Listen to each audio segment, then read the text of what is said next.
3. So, hello everybody. We're going to continue with our A201 Article 5 subcontractors. We've already gone through our Article 3 and 4. We spoke about owners' responsibilities, contractor responsibilities, architects' responsibilities during construction, and now we're going to talk about the subcontractors section. As always, we first start defining what the subcontractor is. So we're going to say definitions. So a subcontractor is a person or entity who has a direct contract with the contractor to perform a portion of the work at the site.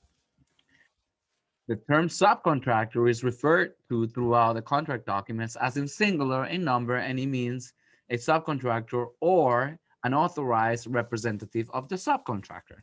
The term subcontractor does not include a separate contractor or the subcontractors of a separate contractor.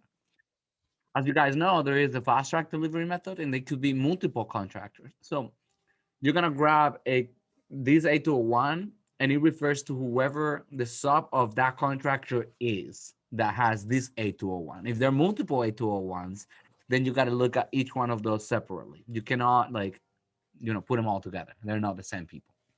So, and that they're defining that. And as always, they say it's in singular, but they could be multiple subcontractors for this contractor.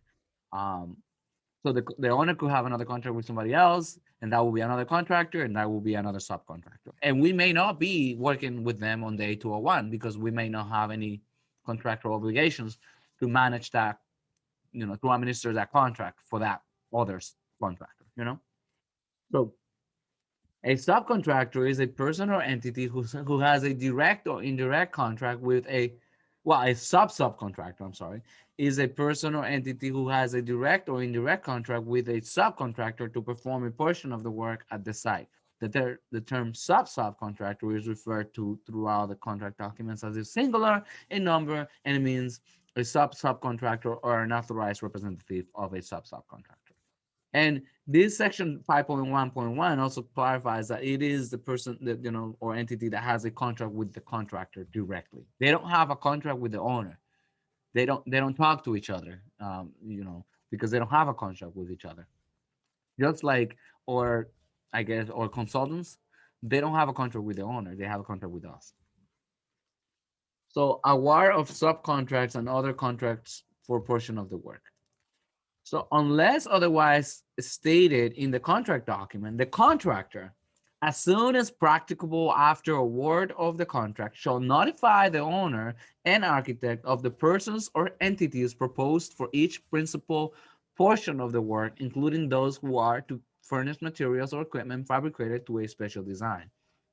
So they gotta send a list of who these people are to us as soon as it's practicable, as soon as they can, as soon as they even know who those are. Why? Well, because that's the team, right? So like all of the subs are part of the team. So if we don't know who the team is, and what if we have an issue with them, right? What if we have? I keep saying all of these bizarre stories as to why we wouldn't want it, but what if the owner doesn't like them, right? Simple. That's not really a great reason, but still is a reason. So within 14 days of receipt of the information, the architect may notify the contractor whether the owner or the architect has reasonable objection to any such proposed person or entity, or to requires additional time for review. Again, and if we don't say anything within those 14 days, it means good news. It's not a problem, okay? And if later you have a problem, then too bad, it's too late. So failure of the architect to provide notice within 14-day period shall constitute notice of non reasonable objection. And see how they say that the contractors got to send this list or notify the owner and the architect, but it says that the person that's going to actually respond is the architect. You guys see it? Because the owner can't respond. He has to respond through the architect. He's got to talk through the architect. So this is one of the very clear clauses when it comes to that communication that I keep telling you. Like the owner and the contractor shouldn't be making decisions and changing things related to the project without the architect being informed, or they have to kind of talk through the architect. Now, if they're talking about say baseball or talking about football or whatever, they can talk all they want, but not about the project. Okay.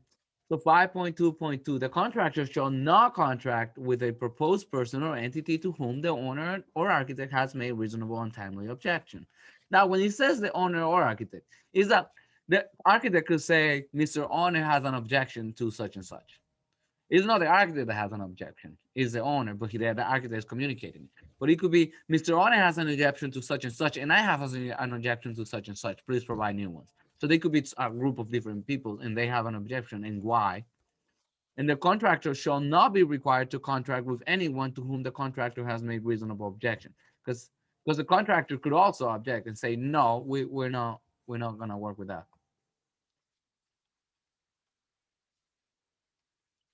5.2.3. If the owner or architect has a reasonable objection to a person or entity proposed by the contractor shall propose another to whom the owner or architect has no reasonable objection. If the proposed if the proposed but rejected subcontractor was reasonably capable of performing the work, this is a good clause. The contract sum and contract time shall be increased or decreased by the difference, if any, occasioned by such damage. Now, if the reason is I just don't like them, I don't, they give me a bad feeling. I don't like them. If it's not anything that has to do with the performance of the work, I mean, who cares that you don't like them? They know how to do their job and they're great. Maybe they were speeding next to you one day driving, and you were like, no, they're jerks driving. I don't like them. That has nothing to do with them doing their work. So if the price happens to go up with the new contractor, then we're going to do something called change order, right? We're going to change the contract sum and contract time, increase or decrease by the difference of any occasion by such change. And an appropriate change order shall be issued before commencement of the substitute subcontractor's work. You don't proceed without a signed change order. Nope, nope, nope, nope, no. Unless it's a construction change directive, which is different, right? CC, construction change directive, construction change directive, CCD. So a CCD is go ahead, do it. I don't care how much it is. That's what I want. We'll deal with the price later.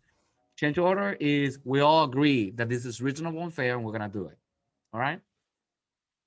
So, however, no increase in the contract sum or contract time shall be allowed for should change unless the contractor has acted promptly and responsibly in submitting names as required. So, if he submits everything in a timely fashion and everything is approved, then there's no change, right?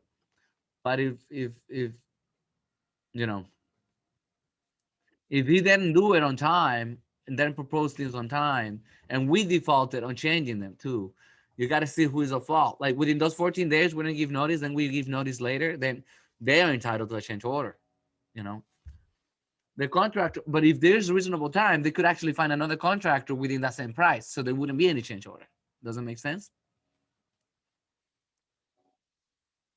And just keep in mind that the delays of finding a new contractor may delay or substantial completion date, which is kind of set in stone from the very beginning, right? Well, that's a date that we want to achieve. That's critical, right? So the contractor shall not substitute a subcontractor, person, or entity for one previously selected if the owner or architect makes reasonable objection to such substitution. So they can't just change them without letting the owner know, but also the owner and architect should agree to whether they're changing, for whom they're changing it and why. So I'm acting as a contractor right now in a little basement renovation project, and I've been wanting to change the electrician. And the owner actually wants us to change the electrician. They don't like the electrician. I mean, we all have reasonable reasons, good reasons to change the electrician. But I have already a contract with them, and I will be in breach of contract because it's not that they haven't performed, and it's not that they haven't performed on time. It's just the way that they talk and act. We are iffy about it. Like they're like, you know, oh, I didn't touch it. It's not my problem. Like they're not acting as a team. They're contractually acting correctly, but not as I would like them to be on my team. On my team is all hands on deck. We're all together. We're all in this together. They're acting kind of like, well, screw you. I'm in here for me, not for anybody else. So I don't really, even if that's the case, I don't really like that. So that's not a good reason for me to dismiss him. Well, what if the owner liked him too already? That's another, like, I can't be changing him. And if I change him, I would have to absorb the cost. If I change him right now, like, I don't like him and the owner doesn't like him, he's still performing okay. But if I change him right now, the next one is going to be at least $2,000 more to bring somebody else in. And am I going to absorb that change? $2,000 more to pay the new person, but also I would still have to pay this person because I am terminating them for convenience. It's not for cost. Remember the difference? When you default, it means you violated the contract. For convenience, it's just for convenience, it's not reason. So you got to pay for the suspension or termination fees. For cause means that they've done something. And it's not just like they've done something. It's got to be substantially, they didn't fix things. They didn't do things on time. Things like that. All right. They destructed work that was already completed. You got to strike them out first. And you got to give them warnings too. All right. So sometimes you don't give warnings. If I catch one of my contractors stealing from my job site, they're out, period. There's no warning on that one. They're out. So 5.3, subcontractor relations. By appropriate written agreement, the contractor shall require each subcontractor, to the extent of the work to be performed by the subcontractor, to be bound to the contractor by terms of the contract documents. Now, there are terms in here that you probably don't understand. I want to see your face, Igo, by the way. So, like the word bound, right? So, what is this trying to say? Well, what it's trying to say is, and it's blurry right now, so touch the camera. So, what it's trying to say is the following. By appropriate written agreement, this sub has to have the same duty and responsibility that the contractor has to us and the owner, as though they're working directly with us, even though they're not. So when we say that, what do we mean? Well, contractors shall clean out their work, right? We say that, and we say it to the contractor. Well, that also goes to the sub, because even though we're saying it to the contractor, we're also saying it to the sub. So they are contractually bound to do that, but there are other things too, and I'm going to continue on that. And to assume toward the contractor all obligations and responsibilities, including the responsibility for safety, subcontractors' work, of the subcontractor's work, that the contractor by these contract documents assumes towards the owner and architect. Remember, the contractor is the only one that's responsible for life safety, construction means, methods, and so forth. So with that being said, this sub has to assume that responsibility towards the contractor that the contractor has assumed towards us. So if the subcontractors workers don't wear the hat and get hurt, it is his liability. And then we're going to sue the contractor. We're not suing the sub. We're suing the contractor. But the contractor will sue the sub. Does that make sense? So it transfers. That liability gets transferred to whoever really is in charge. But that is just saying we got to put something on that agreement, because the 801 is not really binding the sub, because the 801 is for the owner, architect, and contractors relationships.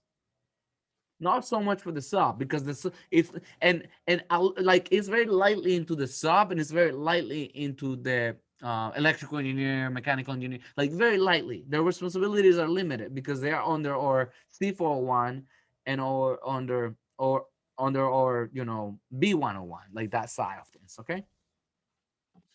So each subcontractor agreement shall preserve and protect the rights of the owner and architect under the contract documents with respect to the work to be performed by the subcontractor, so that subcontracting thereof will not prejudice such rights, and shall allow to the subcontractor, unless specifically provided otherwise in the contract on the subcontract agreement, the benefits of all rights, remedies, redress against the contractor that the contractor by the contract documents has against the owner.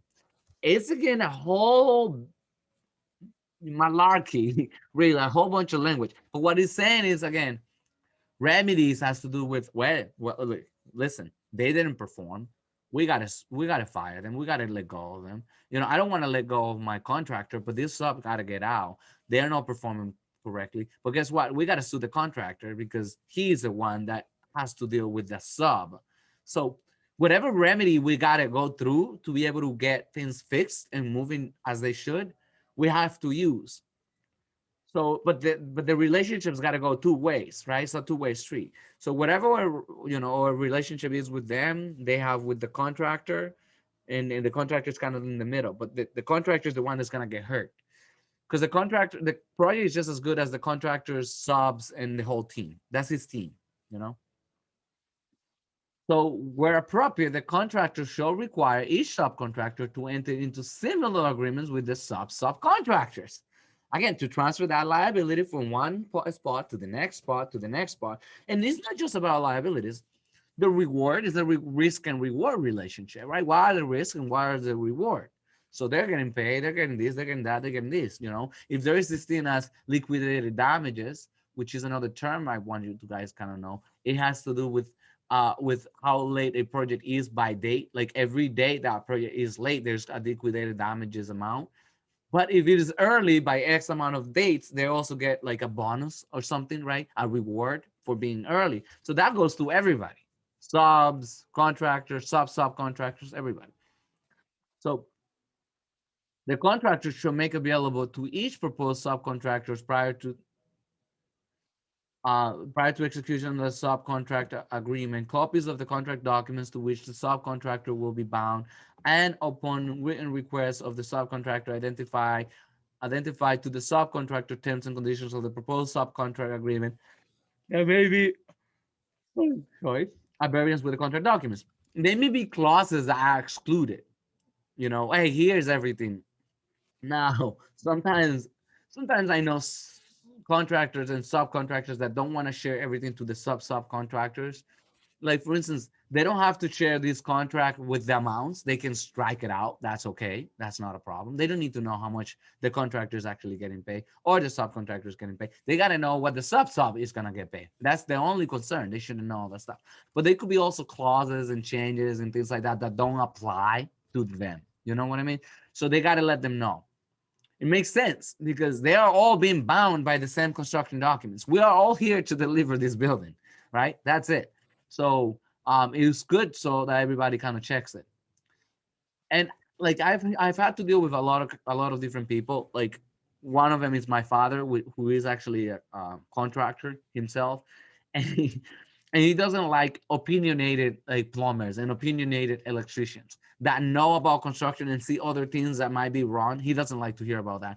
I don't like that kind of attitude from him because we're all here to deliver a project together as a team. And if the sub sees something, I don't like the attitude of you only know about electrical. You don't know anything about what I'm doing. I don't like that attitude because they've seen it. They've been in job sites so many times. They've seen it all. In fact, they know sometimes more about other things like what they actually do because they just seen it. They are on the job site. So if somebody sees something I don't like. I've had to deal with two people, my father and somebody else, who don't like to hear opinions from other people that are on the site. Um, and that's wrong. That's the wrong attitude. I mean, that's just in my opinion. We're all in this together. So contractually, we're on this together. Something was wrong. I don't care what's going on. If you did it, we're gonna go to the bottom of this. And at the end of the day, we're all gonna be in court. And that's something nobody wants to have to do. Because if you get a summons, you gotta show up. You can't just not show up because otherwise you're just restricting, the law, right? Subcontractors will similarly make copies of all applicable portions of such documents available to their respective subcontractors, proposed sub. Continuing assignments of subcontracts. By the way, my electrician was just calling me. So I guess he heard me. Each subcontract agreement for a portion of the work is assigned by the contractor to the owner, provided that that assignment is effective only after termination of the contract by the owner for costs pursuant to section 14.2 and only for those subcontract agreements that the owner accepts by notifying the subcontractor and contractor. So there is subcontract that could go back to the owner, right? Each subcontract agreement for a portion of the work is assigned by the contractor to the owner. So, but they have to discuss it, right? It can't just be like, hey, you're supposed to be doing that. Well, you should have assigned it. So, and it's got to be either by determination or some sort of cost. Assignment is subject to prior rights of the surety, if any, right? Because there's an insurance company involved. You can't just be giving work to the owner afterwards, because there may be banks involved in here, right? There may be money from the banks, and the bank wants a licensed subcontractor that is insured to do it, not just the owner, right? So when the owner accepts the assignment of a subcontract agreement, the owner assumes the contractor's right and obligations under the subcontract. super complicated, super convoluted. We won't get into the details of this. But what is, I think what he's saying is really the owner now is acting as a contractor, as a subcontractor for this portion of the work. And basically, this contract gets all weird because he can't sue himself, right? So it gets really weird because he's the one now doing this work. Okay. Upon such assignment, if the work has been suspended for more than 30 days, the subcontractor's compensation shall be equitably adjusted for the increases in costs resulting from the suspension. Okay. Upon assignment to the owner under this section 5.4, the owner may further assign the subcontract to a successor contractor or other entity. If the owner assigns the subcontract to a successor contractor or other entity, the owner shall nevertheless remain legally responsible for all the successor's contractor's obligations under the subcontract. Right, we're good. Now we're going to talk about Article 6, construction by owner or by separate contractors. I'm going to take a sip of my coffee real quick. Am I making sense so far? Yep. Okay. Article 6. Owner's right to perform construction and to award separate contracts. This is kind of what we just spoke about, but we're going to speak about more on the owner's terms. The term separate contractor shall mean other contractors retained by the owner under separate agreements. Separate agreements, not the 8201, not our 8201, not our problem really when it comes to our 8201, unless we have already written that we're supposed to be managing them too, which we will probably be entitled to additional services as architects. The owner reserves the right to perform construction or operations related to the project with the owner's own forces and with separate contractors retained under conditions of the contract substantially similar to those of this contract, including those provisions of the conditions of the contract related to insurance and waivers of subrogation. We're protected in here because they are under the same terms and conditions within this agreement, or they have to be. Because we're all here to deliver this project, and contractually, we gotta make sure that everything's covered. On one of my jobs, the owners actually were gonna be charged a ridiculous amount for electrical work to remove some existing cables. They did it. They did it themselves. Now, what happens there? They did it themselves. They should have not done it themselves because they're not a licensed electrician. Nevertheless, the electrician let it slide. It was all good. The owner, the building department knew about it. It was all good. And in Massachusetts, electrical work for residential projects could be done by the owner. So it was done. But guess what? If something was to be wrong with that, the way that they took those cables and it burned, it is all on them, not on the electrician. Now, guess what? Sadly, we will all have to go to court and figure out whose fault really it was, and we will determine that it was substantially the fault of the owner. Luckily, nothing like that has happened, and nothing like that will ever happen, I hope. So 6.1.2, it was low voltage too. It wasn't like high voltage stuff. It was like telephone cable and data. So 6.1.2, when separate contracts are awarded for different portions of the project or other construction or operations on the site, the term contractor in the contract documents in each case shall mean the contractor who executes each separate owner, contractor, and agreement. You guys see why these terms gotta be clarified?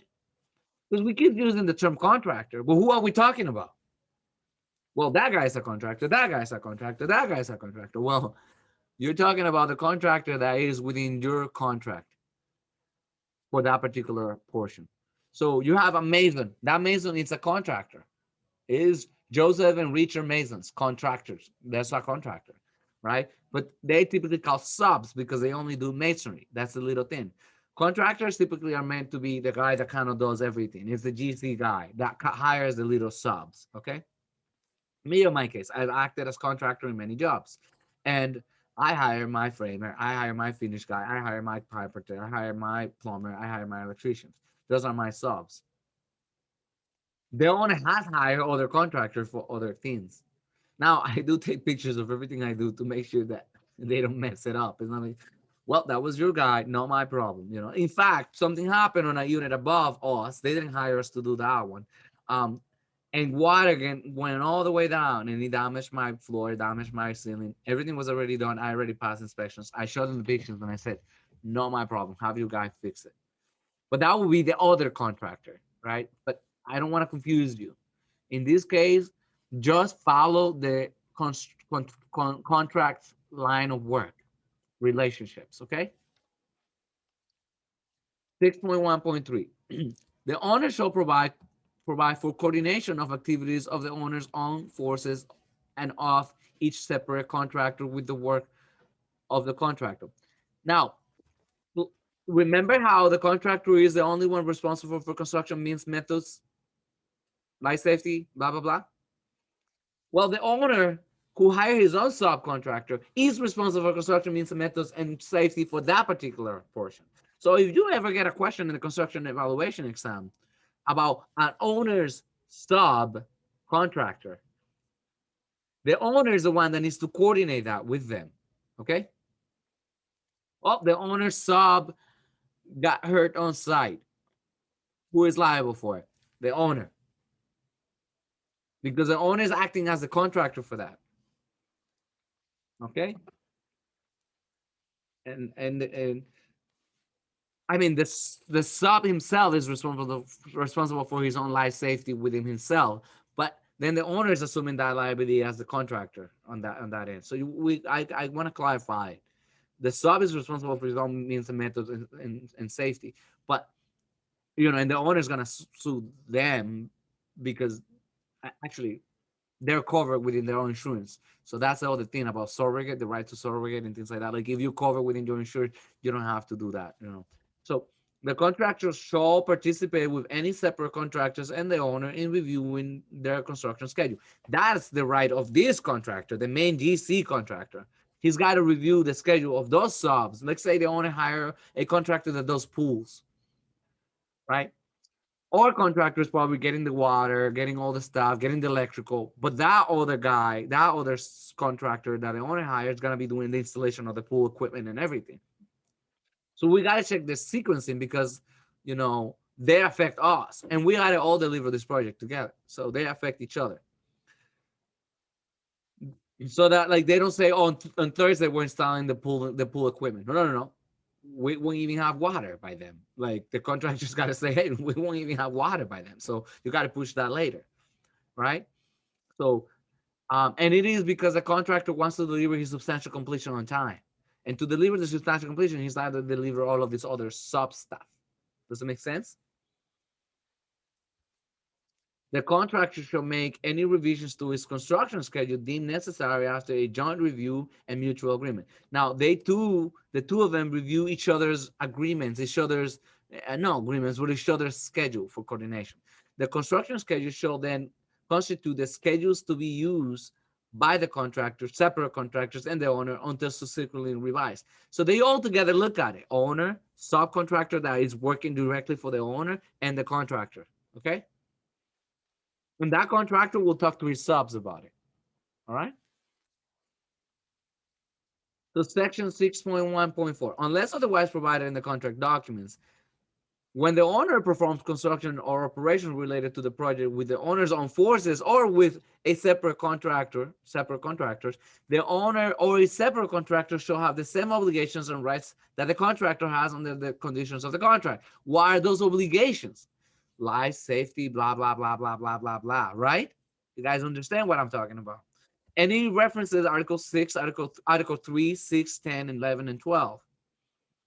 And it's all of those other things, okay? All right, so mutual responsibility. Section 6.2.1.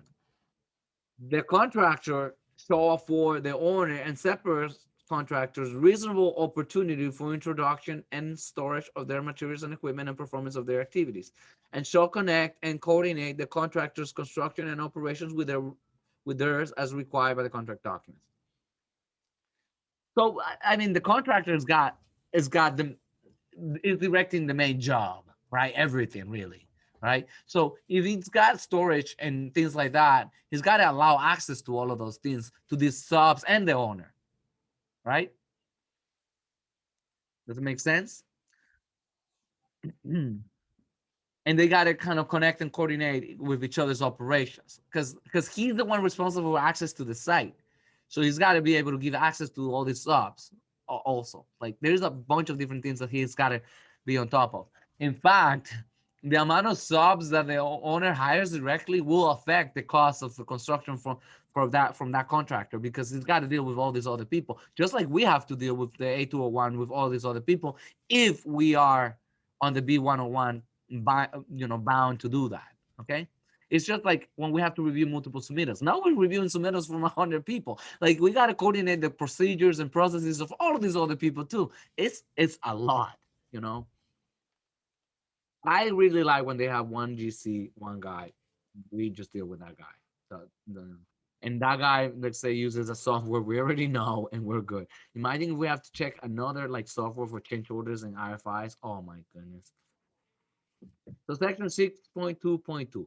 If part of the contractor's work depends for proper execution or results upon construction or operations by the owner or a separate contractor, the contractor shall, prior to proceeding with that portion of the work, promptly notify the architect of apparent discrepancies or defects in the construction or operations by the owner or separate contractors that would render it unsuitable for proper execution and results of the contractor's work. You guys know what this means maybe, but I'll try to also elaborate. So there is this job I'm acting as the architect. I'm acting as two things, but I'm gonna say the architect for the sake of this purpose. So there is a pool that's being designed and built and all that stuff. So the pool guy, they frame all the concrete work. It's an in-ground pool. They have to pull all the rebar. They got to pull all that stuff. The pool guy goes in and installs his pipes for providing water. He installs his lighting. He's also gonna do the lighting for the pool on the ground. The pool, I think it's 4 lights, 3 lights. He installs his lights and all the wiring, where it's gonna go, all the pipe for the wiring, like the PVC or whatever for the wiring, all that stuff.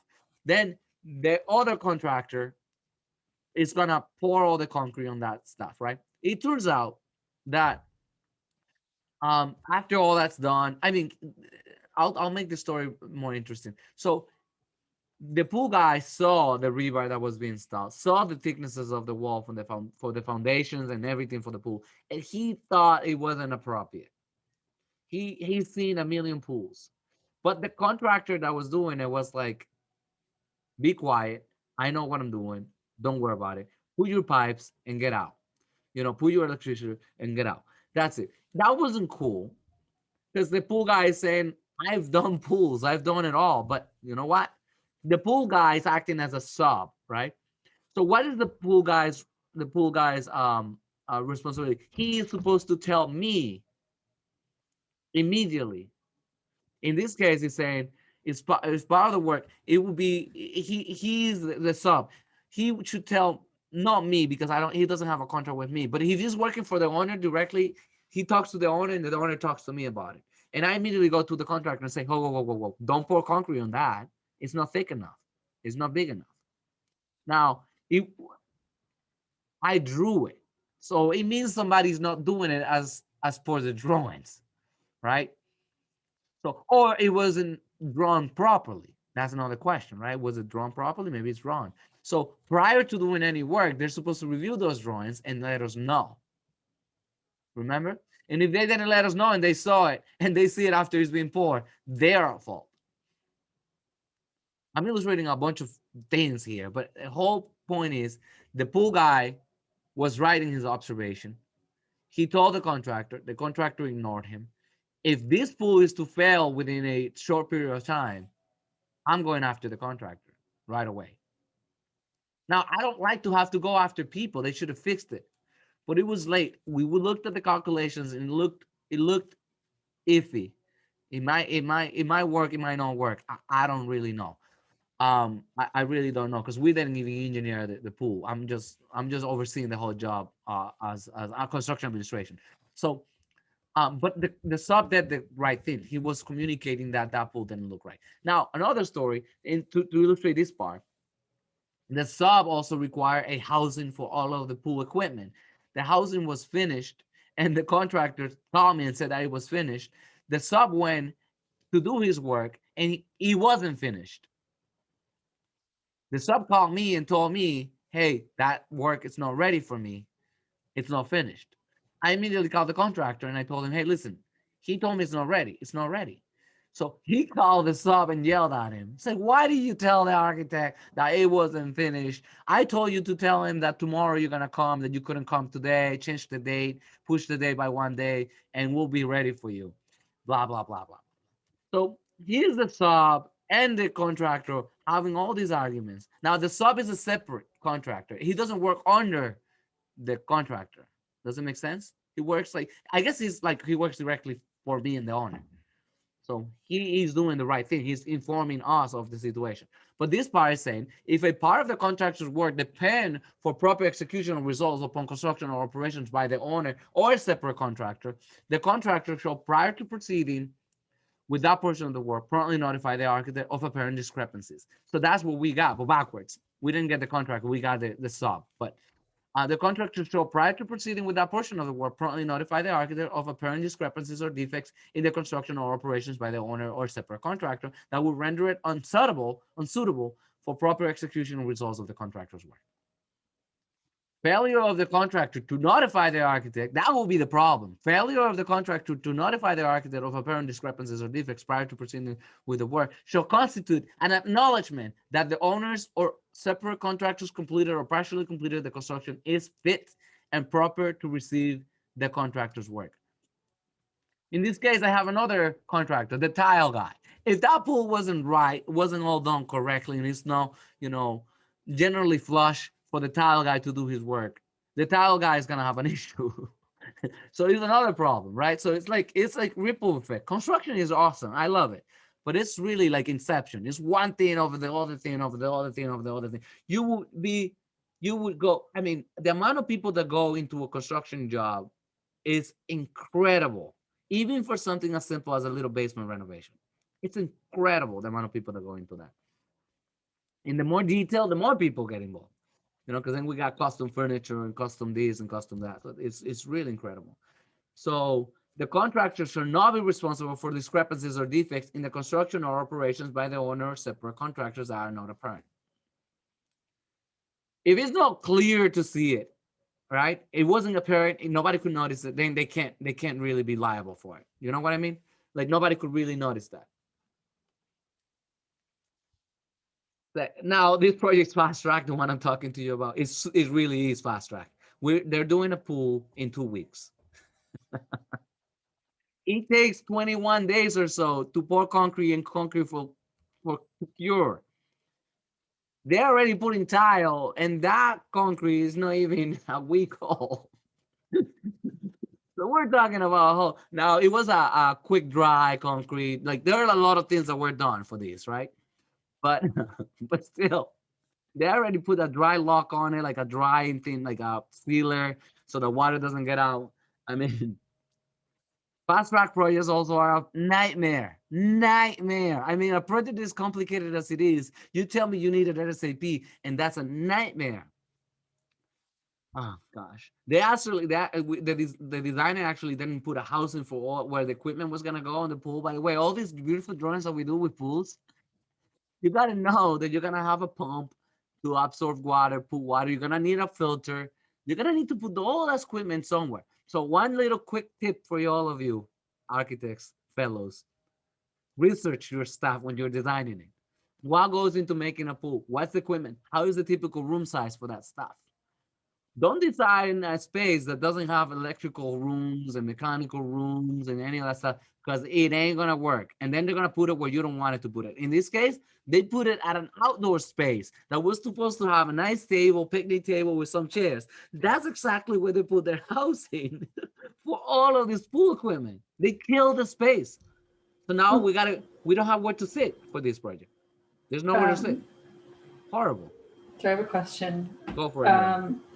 So let's say if you were assigned this project or you were awarded this project where you need a pool consultant because you've never done a pool before, but it's at the owner's expense, right? So would you tell the owner that we need to retain a pool consultant and the coordination is an additional service? Yeah, no, I let them know it's as an additional service. Yeah, I would say, yeah, so In other words, we have a contractor that will do the contractor's part, and the pool area needs a whole different subcontractor, right? So are you talking about design? Or So are you talking? yeah, I'm talking about in design. All right. So so yes, as soon as the owner gives me the program at the very beginning, he says it's gonna have a pool. I will immediately say, hey, we're gonna need a sub consultant that designs pools. It's a company that just deals with pool. Typically, some landscape architects do that stuff too. Like they're Yeah. very good at that stuff. So and they have their own civil team and all that. So and they will do that. Yeah, I will have to let them know that we have that consultant, and I will get a proposal from them, price it out, and they will work under me, or they could work directly under the owner. But Yeah. I would still charge for coordinations. Yeah. If they work directly with the owner, I would still charge for coordination a fee. I don't know what fee that is, Yeah. but I would charge. Doesn't make is that clear? Yep. With that little question, I'm gonna pause this for a second and answer a few questions I have here in a minute. Okay, so I'm gonna pause this, and you guys can talk in a minute. All right.